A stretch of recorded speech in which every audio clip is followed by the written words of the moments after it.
The friends' adventure goes on, and we've noticed that, with the exception of Nynaeve, each episode only depicts them moving forward by one step.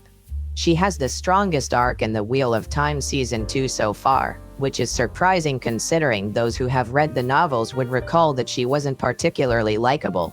She remained a strong character, but we also want to see the other characters develop in equally interesting ways.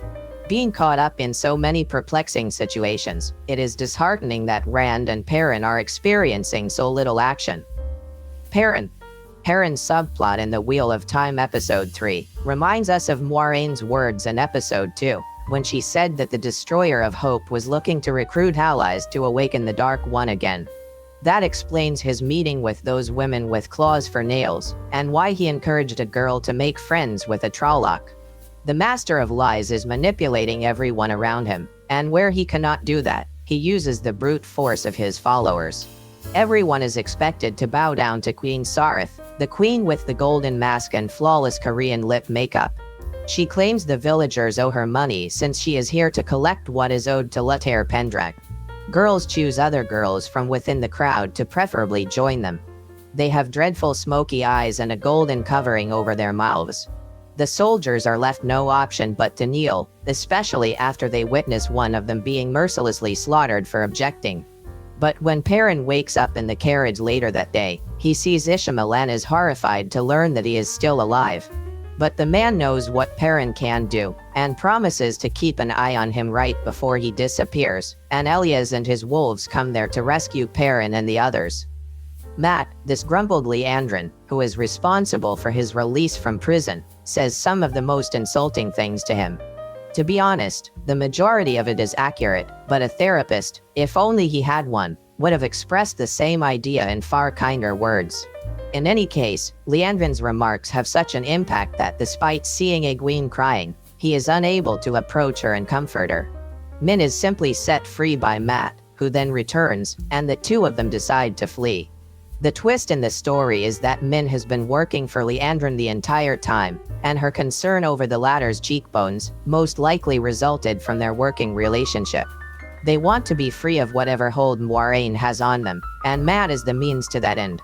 Poor Mat is already in love with Min, and she knows it. It is not going to be long before this gets revealed, and Mat is left with a heartbreak that leaves his emotions so volatile that he once again gives into his impulses. Frankly, nothing happened to him in this episode, despite the real dragon meeting the former false dragon. Logain recognizes Rand and asks him to get him a particular bottle of wine. Rand has no choice but to oblige, and he accompanies Selene to the dinner party organized before the hunt for the horn. It is a contest in which the winner gets half of the queen's assets, if he manages to find this fabled horn. However, most people don't survive it, and nobody has won it so far. At the party, Rand comes to know that it is simply a political move, and nobody actually cares about the reward, as much as they do about eliminating powerful people. When Rand gives Logain the wine bottle, he is told that there is nothing Rand can do to stop the power from flowing through him. No surprise Rand is enraged after all this commotion and simply hearing this.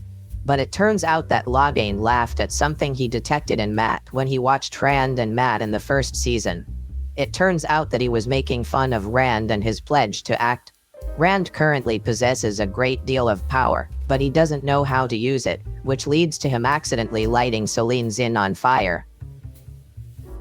Does Nynaeve come back alive from the test? Nynaeve must overcome the illusions she encounters in each of the 3 arches she must travel through in order to become the Accepted, so that she can always return and select the Sisterhood of the Aes Sedai. She has the option to refuse to do it at that point, but once she begins, she will be unable to stop, and if she fails even one of the tests, she will be deemed dead. Nynaeve wills herself through her first arch, which takes her back to a young age. Along with her, her parents are being attacked, and they order her to hide while they defend themselves. Nynaeve hurries, leaving behind her first worry that she won't be able to help her loved ones, as the gate leading back opens.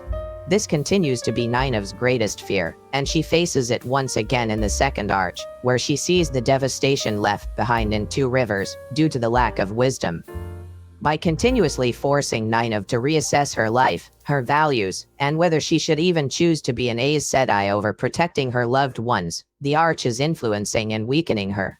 It is an ethically dubious test that unequivocally proves all morality is subordinate to a person's fealty to the Aes Sedai. Nynaeve, however, refuses to accept that, and when she discovers that she is unable to recall the events of the Third Arch, she is motivated to return to the life she is familiar with. She departs the tower after saying goodbye to Egwene and announcing her refusal to become an Aes Sedai. She meets Lan outside, and he is prepared to begin a life with her. It is quite heartbreaking to think that this is probably what Nynaeve wanted above all else. To live a peaceful life with Lan and have her friends around her. But it is all just a continuing illusion. While everyone outside has assumed that she is dead even though Egwene is desperately trying to fight for her, Nynaeve and the Arch is happy with Lan, Perrin, and Mat, that is, until the Trollocs come and destroy everything. However, Nynaeve has been called the most powerful Aes Sedai there is, and at the end of the Wheel of Time episode 3, her grief makes her channel her power, even though she technically can't in this world. This has to be why the portal opens once again, and she goes out of it with her daughter, who disappears the moment her feet touch reality. Even though we enjoy each episode, we are left to question if the Wheel of Time will provide a gripping story when taken as a whole. Even Season 1 was mostly of running around before a major event occurred at the very end. Season 2 isn't indicating any such tendency, but we are on guard and won't learn